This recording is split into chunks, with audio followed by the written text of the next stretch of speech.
रहस्यमयी आवाज से हीरो तंग हो गया था। उसने फैसला किया कि अब वो आवाज की नहीं सुनेगा। उसने अपने शरीर को कंट्रोल करने की कोशिश की ताकि वो आवाज के निर्देशों पर न चले। मंत्री का सगा भाई खुद सामने आया और हीरो की समस्या को सुलझाना चाहा। उसने एक कॉन्ट्रैक्ट टेबल पर रख दिया जिसमें वादा किया गया था कि हीरो को नया घर दिया जाएगा अगर वह अपने अजीबोगरीब हरकतें बंद कर दे। मगर उस वक्त अचानक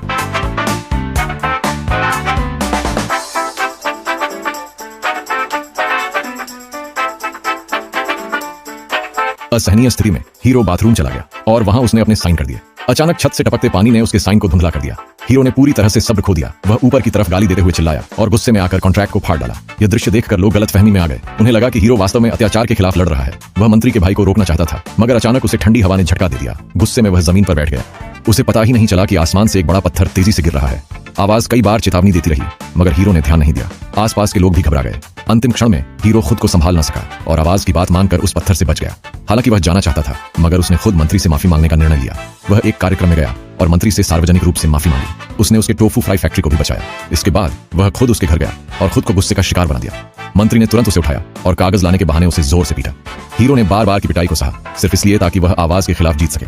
अब उसने आखिरकार आवाज से पीछा छोड़ लिया। जब उसने देखा कि मंत्री उसे मारने वाला है तो वह लोगों को बीच में लाने लगा। मगर हीरो बहुत ही गरीब था, यहाँ तक कि उसके पास रहने की जगह भी नहीं थी। अब उसने जीवन पर ही सवाल उठाने शुरू कर दिए। मगर नीना ने कहा, जिंदगी तो खुद लिखनी पड़ती है।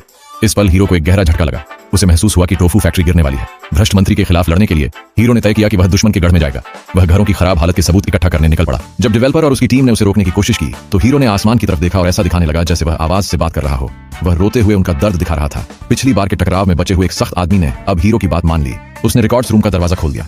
मंत्री को जब हीरो से लड़ने का मौका मिला तो उसने उसे जमीन पर पटक दिया। वह पूरी रात हीरो पर हावी रहा और झूठ मूठ की हरकतें करके मंत्री का भाई यह सोचने लगा कि सब कुछ मंत्री कर रहा है, लेकिन वह खुद मारा गया।